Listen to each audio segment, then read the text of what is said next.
সকাল সকাল বরমশাইকে হাঁক দিয়ে বললাম, কি গো বাজারে যাচ্ছ? সাথে করে সুন্দরীদের নিয়ে এসো। এখন হাটে বাজারে বাড়িতে শো স্টপার তো এরাই।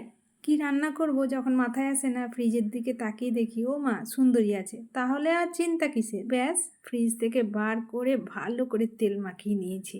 শীতকাল তেল না মাখলে হয়? ব্যাস তেল মাখিয়ে বসিয়ে দিয়েছি আগুনের ওপরে। সুন্দরীর যা অবস্থা করেছি সে আর দেখার মতো নয়। সুন্দরী গায়ের পোড়া চামড়াটাকে তুলে দিয়ে ভালো করে নুন তেল কাঁচা লঙ্কা দিয়ে মাখিয়ে নিয়েছি।